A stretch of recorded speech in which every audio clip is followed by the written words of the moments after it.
wabarakatuh. Innal hamdalillah nahmaduhu wa nasta'inuhu wa nastaghfiruh wa na'udzu billahi min shururi anfusina wa min sayyiati a'malina may yahdihillahu fala mudhillalah wa may yudhlilhu fala hadiyalah. Asyhadu an la ilaha illallah wa asyhadu anna Muhammadan abduhu wa rasuluh. Amma ba'd. Izinkan saya untuk memperkenalkan diri. Perkenalkan, nama saya Fatimah Firdausi Saadah dari kelas PAI 2C dengan NIM 233111102. Di sini saya akan menjelaskan satu materi dari buku Fikih Kebangsaan, yaitu tentang NKRI harga mati. Untuk bab NKRI harga mati itu ada beberapa poin. Yang pertama yaitu tentang urgensi persatuan dan bahaya perpecahan. Yang kedua, relasi agama dan negara. Yang ketiga, nasionalisme dalam pandangan Islam. Yang keempat, bentuk negara dalam pandangan Islam. Yang kelima, kenapa harus mempertahankan NKRI. Yang keenam, Pancasila tidak bertentangan dengan nilai-nilai Islam. Dan yang terakhir, kenapa tidak menerapkan syariat secara kafah. Sebelum memasuki pada poin pertama, saya menjelaskan tentang apa itu NKRI, yaitu singkatan dari Negara Kesatuan Republik Indonesia.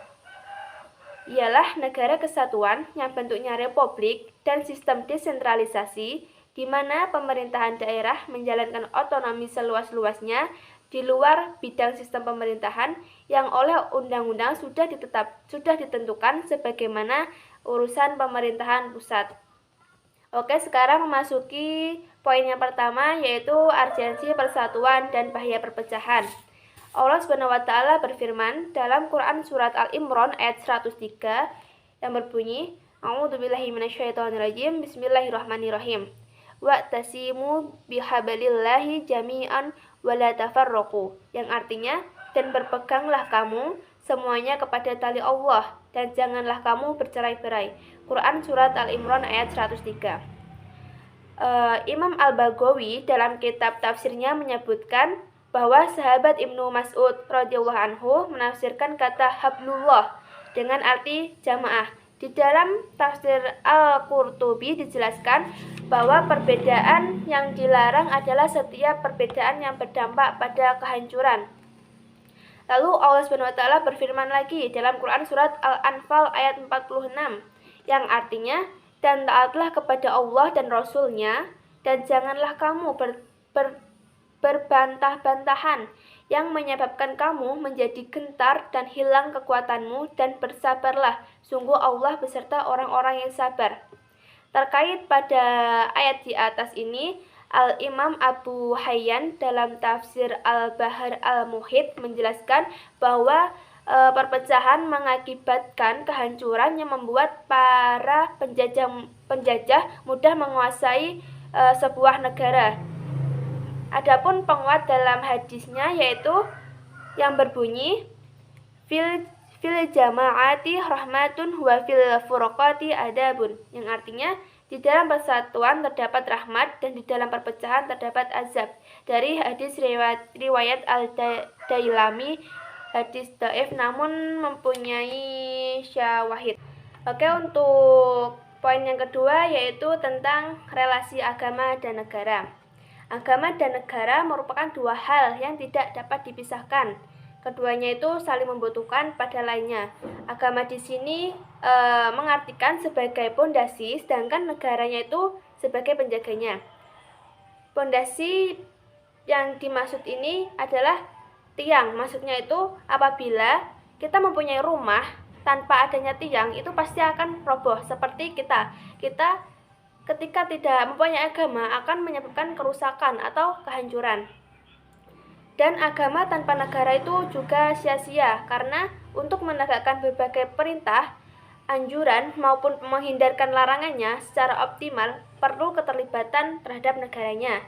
Sebaliknya, negara tanpa agama itu juga akan menyebabkan kehancuran, karena agama membekali pemeluknya dengan kelengkapan aturan sesuai posisi masing-masing untuk dipertanggungjawabkan di hadapan Allah SWT. Agama merupakan prinsip yang menjadi landasan bagi para pemeluknya untuk melakukan amal terbaik sesuai bidang masing-masing. Yang ketiga yaitu tentang nasionalisme dalam pandangan Islam. Nah, nasionalisme ini menurut Kamus Besar Bahasa Indonesia yaitu kesadaran keanggotaan dalam suatu bangsa yang secara potensial atau aktual bersama-sama untuk mencapai, mempertahankan, dan mengabdikan identitas, integritas, kemakmuran, dan kekuatan sebuah bangsa, atau juga dibahas dengan semangat kebangsaan. Nasionalisme itu harus terpatri dalam sanubari setiap anak bangsa demi menjaga semangat mempertahankan, siap berkorban, dan berjuang demi bangsa, sehingga tetap lestari dan kemajemukannya baik di bidang agama, suku, dan budaya dapat terpelihara menjadi kekuatan real yang memperkokoh kedaulatannya.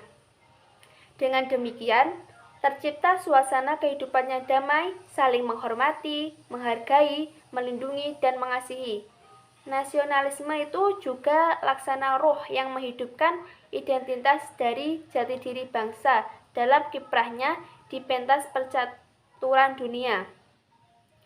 Globalisasi yang membuka keran transformasi dalam berbagai bidang selain membawa berbagai kemudahan, namun resikonya pun tak kalah berat, seperti ketika tidak sehaluan dengan nilai-nilai agama dan kebangsaan sehingga merusak tatanan kehidupan beragama serta mencabut akar kecintaan terhadap bangsa. Bab yang keempat yaitu tentang bentuk negara dalam pandangan Islam. Dalam Islam tidak ada nas shorih yang mengatur bentuk negara, sebab pembentukan negara merupakan persoalan siasah yang teknisnya itu disesuaikan dengan kondisi, sekira lebih mendekatkan pada kemaslahatan dan menjauhkan dari kemudaratan. Seandainya bentuk negara adalah bagian dari syariat baku, tentu secara spesifik Al-Quran sudah menentukannya. Al-Quran berbicara tentang kisah para penguasa seperti Namrud di masa Nabi Ibrahim alaihissalam, Fir'aun di zaman Nabi Musa alaihissalam, Zu-al-Qarnain, Nabi Dawud alaihissalam yang menjadi nabi sekaligus raja, Nabi Sulaiman alaihissalam, Ratu Bilqis, Raja Jalut, dan Raja Talut. Tetapi tidak ditemukan satupun teks Al-Quran yang menyoalkan bentuk negaranya. Al-Quran justru lebih fokus memberikan catatannya terhadap baik buruknya perilaku para penguasa secara personal. Poin yang kelima yaitu tentang kenapa harus mempertahankan NKRI. Nah, mempertahankan NKRI itu sejatinya mempertahankan eksistensi Islam. Sebab dalam konteks keindonesiaan, agama bisa tegak bila masyarakatnya itu bersatu damai. Tidak mungkin bersatu damai tanpa memegang teguh prinsip dasar negara yang telah disepakati oleh seluruh warga Indonesia dengan segala kemajemukannya. Bahkan mempertahankan NKRI itu merupakan bagian dari 4 pilar bangsa. Yang pertama yaitu Pancasila, yang kedua Bhinneka Tunggal Ika, yang ketiga Undang-Undang Dasar Negara Republik Indonesia tahun 1945, dan yang keempat yaitu NKRI. Nah, NKRI ini yaitu manifestasi siasah syariah yang paling efektif untuk mengakomodir kemaslahatan hidup beragama, berbangsa, dan bernegara di bumi Nusantara dengan segala keberagamannya, yang diantaranya yaitu dengan pertimbangannya seperti 1. Menghindari sikap pengkhianatan konsensus bangsa, di mana konsensus tersebut tidak bertentangan dengan syariat Islam. Yang kedua yaitu menghindari pertikaian antar pemeluk agama, karena secara faktual tidak mungkin menjadikan warga Indonesia itu menganut satu agama saja. Pasti di Indonesia itu banyak menganut agama lain. Yang ketiga yaitu menghindari terjadinya perang saudara akibat perebutan kekuasaan yang dilakukan secara inkonstitusional. Dan yang terakhir yaitu menghindari terjadinya disintegrasi bangsa. Untuk poin selanjutnya yaitu tentang Pancasila tidak bertentangan dengan nilai-nilai Islam. Nah, Pancasila di sini tuh diartikan sebagai dasar negara atau sebagai asas tunggal dalam kehidupan berbangsa dan bernegara. Tidak bertentangan dengan nilai-nilai Islam yang juga menjunjung tinggi kemanusiaannya seperti menghormati perbedaan keyakinan, bersikap netral, menjaga hak-hak kemanusiaan, menjaga hak perbedaan pendapat, dan menjaga hak dan kewajiban sesuai undang-undang yang telah disepakati. Bahkan di antara bagian siasah Rasulullah Shallallahu Alaihi Wasallam adalah menyatukan keberagaman dari berbagai suku dan agama menjadi satu kesatuan bangsa. Meskipun dalam beberapa perjanjian Islam kelihatannya dirugikan, sejatinya itu justru menjadi strategi yang jitu.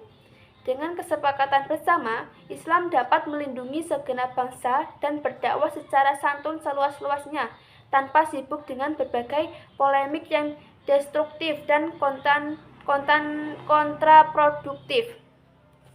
Hal ini itu semakin mempertegas asas tunggal Pancasila tidak bertentangan dengan Islam. Oke, untuk poin yang terakhir yaitu tentang kenapa tidak menerapkan syariat secara kafah. Nah, pernyataan bahwa umat Islam di Indonesia tidak menerapkan syariat Islam secara kafah, yaitu karena pernyataannya tuh kurang tepat, sebab ketidakmungkinan menerapkan beberapa hukum seperti qisas, rajam, dan semisalnya pada hakikatnya termasuk bagian dari penerapan syariat secara kafah. Seperti ketika orang tidak mampu untuk sholat secara berdiri, maka bisa dilakukannya dengan duduk. Terus ketika sholat tidak bisa dengan duduk, maka bisa dilakukan dengan berbaring. Dan ketika tidak bisa berbaring, maka bisa dilakukan dengan isyarat. Bahkan bila hal itu memaksakan akan menimbulkan bahaya, maka akan menimbulkan keharaman. Begitu pula dalam konteks hukum-hukum Islam yang tidak memungkinkan diterapkan di Indonesia. Bila dipaksakan justru menimbulkan kemungkaran yang lebih besar, maka hukum menerapkannya juga haram. Oke, mungkin itu saja yang dapat saya sampaikan tentang materi NKRI harga mati ini. Cukup sekian dari saya, kurang lebihnya mohon maaf. Wassalamualaikum warahmatullahi wabarakatuh.